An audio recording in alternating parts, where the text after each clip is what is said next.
Okay, so what I'm going to do is, just to be controversial, I'm going to go from right to left. If you could introduce yourself and tell the audience what you are responsible for in horoscopes. Yeah, Davin. My name's Davin James. I did the cancer segment, the astrologers trying to kill each other. Excellent. Standard. My name's Alex Churchyard and I subjected you to Leo. My name is Martin W Payne. I produced Sagittarius, and I might have popped up somewhere else. Yeah, he might have been a giant fish. I'm Anna, and I directed Libra and produced Pisces, I guess. My name's MJ Dixon, and I directed Pisces, And and I was cinematographer on Libra, and I am responsible for, I guess, the whole project, so I'm sorry. So, talk to us about when you decided to create horoscopes, how it came together, and how you brought everyone involved into the project. Well, I think it started around 2015, 2016. Me and Davin was sat with Anna and another filmmaker in a pub, talking about another film, and I just kind of happened to bring up the fact that no one had ever made a film called Horoscopes, which I found weird. And I said, and I think it should be an anthology film, you know, and you pick each. I think ABCs of Death was kind of like a big thing at the time, so you know, I said it should be that kind of thing. And as we were leaving, Davin said, you know, if you ever do that, I'd really like to do one of the segments. I said, okay. And I went home and I wrote my first name down on the list, which was Davin. And then over kind of like the next half decade or so, I just met like loads of cool people on film sets. I mean, I'm a low budget filmmaker, or quite often a no budget filmmaker. So one thing I've always found really handy is casting other filmmakers who can act, or who just want to be on screen, because they understand that it's, you know, what you're doing, and you know, it's, they have a certain kind of like they know the struggle you're up against, so it's a lot easier to talk a filmmaker into being an indie film than it is, say, an actor to come and spend 3 days on your set for free. Because then you owe them one. Yeah. But over that time, of course, what happened was I ended up kind of meeting loads of like cool, creative people who just like had a very similar mindset to me. And so every time that happened, I just went back to this little notebook and I just wrote a name down. And I think, I think by... But yeah, the cool creative people didn't want to do it though, did they? Yeah, so then I just randomly asked to just the first people I saw. And then I think at Horror on Sea 2019, just before the pandemic, we bumped into Alex after the screening of I Scream, I think. Yeah, it was. 2020 it was. Was it 2020? Yeah. Sweet.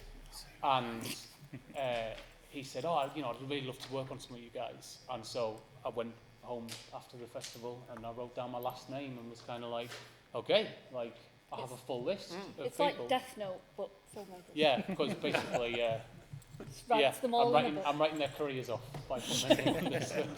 I wrote this name, and then we were like, okay, so this is happening, and then the world kind of completely fell apart. For people who don't know, we have a son with special needs, and so we suddenly ended up shielding, like completely, and so filmmaking kind of became the last of our priorities. But we really wanted to do something, and it was really hard to get anything of any length off the ground. So we thought this was like a perfect opportunity to do something very small that we could do, and then get 11 other people to do all the other work, and then we'd have a feature out of it, and you know. So that's the birth of horoscopes, I suppose. Okay, and Anna, when did you decide to do a section? I like the laugh. Was it something you were forced into doing? Well, there is another film called Libra. You might have seen it. Yeah. Yeah. Okay. I'm So vaguely familiar with this Right. film. Okay. So that had a bit just a little bit too much penis in it for the entire feature. Like there's it's not very penis heavy. Mm-hmm. So we thought maybe something with less, just a bit less, just like a little bit less naked man. Touch less A touch girth. less, yeah. Touch yeah, less girth. Yeah. Something a bit less phallic. Yes. And me and Eve Oliver, who's been in several films that we've seen, she was in Fleur de Mal as a beautiful nun. She was in Egghead as a beautiful nurse. She's kind of a beautiful... Whatever she's in. She's a beautiful whatever. We have a podcast called Real Horror where we like true crime, we talk about true crime, pitch it as a horror movie, and then we decided to make some of those horror movies based on true crime. And because I was sort of thinking about doing that at the same time, Mike said, well, why don't you do one for horoscopes? And I'm a Libra, so it felt like a kismet. A meeting of something. I don't know. I thought you were going back on about the girth again. No, Right. no girth. So I'm not ignoring you down there, Martin, but I'm just going to move on to Alex. Sorry, I'm trying to mix this up to try and be fun and quirky. Alex, tell us about the inspirations for your chapter and how it all sort of came together. Well, so I guess I think it's been mentioned, but what these guys did was I think you call it a pickening. Oh yeah. The pickening, yeah. So like we were all on Zoom and basically, You were in the pub, Alex, weren't you? I was in the pub. Yeah. Were you in the alley? On Zoom. I wasn't. I was in London somewhere. But I don't know. Just Some another bar. wanky craft beer. But yeah, so that like our names were picked out of a hat and matched with the. Yeah. So we got given Leo, but I am a Leo, so that's quite nice. But It's weird how many times that happens. yeah. I think Danny is a Gemini. Ah. Yeah. But yeah, I think originally, if you saw Video Shop yesterday, my original thought was that I would do something about Chode the Toad, because it's like this ongoing thing. I think you said like, pitched to is MJ it at one not point. like a sign that's a frog, please? Yeah. So I tried to make that work, and then I think MJ like quite rightly said, but what does that have to do with Leo? So I was like, okay, Brian the Lion. And just did exactly what I wanted to do, but With the lion. Brian the Lion. Yeah. And then, yeah, I'd worked with Tony on something during lockdown, so I cast him, and so you still got a dick in the film. I love Tony. But he's not here. He's not here. So, You can't defend yourself. yes. This is being filmed, but that's it's fun. He won't watch it. No, so yeah, I thought man lion and sort of revenge, and it's meant to sort of be like Nemen lion and all that kind of shit. Tried to some subtext, but really it was just an excuse to do. I at first when I wrote it, I thought it was serious, and then I was like, oh no, you've got a man lion in it. And I guess like one of the sort of central ideas was like the idea that you had something that was like maybe sort of vaguely dated, but kind of body horror or like prosthetics, and then you kind of like did the sort of Twilight-y thing of making it like beautified and terrible, and that's the idea with like the remake of it kind of thing. That was my inspiration there. Interesting. Yes. So I'm going to come back to you now, Martin. Oh, my God. Sorry. You thought you got away with it. The most overused actor this weekend. Like in a good way. In a good way, yeah. Way. And nobody ever knows it's you. Not after yesterday, no. I'm really interested. I'd like to know more about your fish life. My fish life. Yeah. My fish life was a well. I mean, He wasn't the one in the bed. No, I wasn't the one in the bed. MJ and Anna We were tried going that, to but it just do. looked weird. A big Martin in a big costume flapping around under the duvet, so we had to drop it. Yeah. Uh, That was Gemma- filmed, and Gemma but was I mad. never got there. MJ and Anna were looking for basically a house to have a fish, bath, sex, all the rest of it in. And the film as well. We And wanted the to do film, yeah, as well. absolutely. It so happens that I happen to have an empty property that was sort of close to them, so it was a case of just going, okay, I've got a property. Well, you can use it if you want. And they said, yeah, okay, but we need to get in. So I thought, well, I've got to be there. And then MJ just said, basically, can you put this fish head on? can you hide behind Jack, who played the guy, obviously, and just sort of pop up surreptitiously? You have met him before, like you knew. Well, this would yeah, happen. I suppose so, yeah. But, I've seen you around. yeah, but You not knew- in a fish head. You knew. You knew. There's no fish heads involved before. So I popped up in that one. And I'm so glad you mentioned the picketing, because I was going to, but I couldn't remember what it was called. Because in that, it was just a case of sitting there thinking, right, I've got ideas for most of the options that I might get, apart from Sagittarius. I sort of had a fairly quick idea shortly afterwards. And again, it was apocalypse time.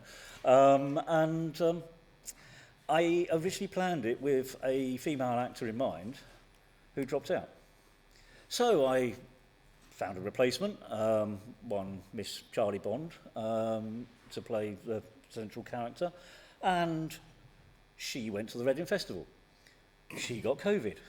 She dropped out. So basically, the day before the planned shoot, she suggested Stacey as that main character, Mercury, just a case of, okay, yeah, I can do it, I can be there. And she turned up and actually did exactly what I wanted and what I was hoping for out of that character. And also Peter Tilley playing Sagittarius himself. Obviously, I'd worked with him elsewhere, and he just blew me away with the way he did his character. Yeah, he was So, good. So that's. So Is he I know based- you wanted about the fish bit, but I want to talk about mine. No. Listen, absolutely, but I didn't know about the fish bit. So No. that was new news to me. You couldn't So- tell it was him? Yeah, No. not from the lips. Was it based on the Crossbow Killer, No, Sagittarius? No. no, Oh, okay. not at all. So finally, where did you come for your inspiration for your section? Alex is hogging the mic again. Oh dear. We're not surprised. well, actually, I mean, I'm lucky enough to have grown up with a mother who was into astrology and wrote books on it and taught it. So I actually base cancer on kind of some of the astrology behind cancer, including the method of death. It's a water sign, so it had to be through liquids. And green is a colour of cancer, so it was green tea all the way. I didn't know that. And yeah, I mean, it's got relationship. I mean, the actual story is about a mother-daughter relationship, although maybe that's not clear, which is also a kind of a cancer theme, which is about your roots and your mother and all that kind of stuff. So it was all kind of entwined into that, yeah. And also a little bit there about the Greek mythology behind the cancer story, which is one of the stories from the Hercules myths. So there you go, it's all wrapped up. Madness and... That's very clever. That's all very clever. It's far too clever. Far too clever. And just very quickly, Dixon's, how much freedom did you give all of your... did you give them any kind We of, didn't give leaning too towards it? much. Just We didn't give Freedom. Tony Marden very much in the end.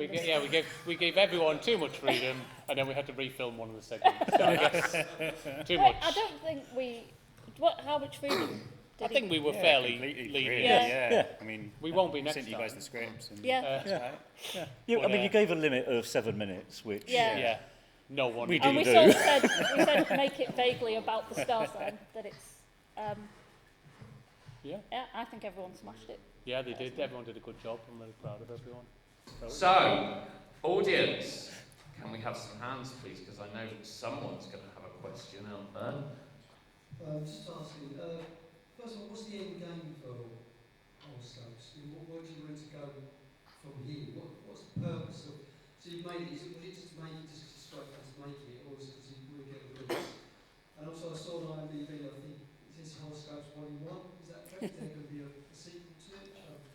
Yeah, so those two questions, I guess, kind of go together in that we wanted to make a thing with a load of filmmakers we really admire, and we want it to continue throughout Horoscopes. So we did a second pickening in September. To do the Chinese Zodiac next time with as many of the same people as we could get on board. One or two changes because people moved to Canada and stuff. Lunar. Terrible. Terrible business. But yeah, basically we wanted to make it for its own sake and to make a film with people. It's a lot less pressure watching it as well when only one or two of them are yours, and then you can relax for the rest of it and you can all share in the pain afterwards. But yeah, we just want to make more of them so that they exist. I mean, I think ultimately we're just, a place like this, we're just trying to find its audience. At some point, I guess, we'll put it out either ourselves or through a distributor, to a wider kind of public audience.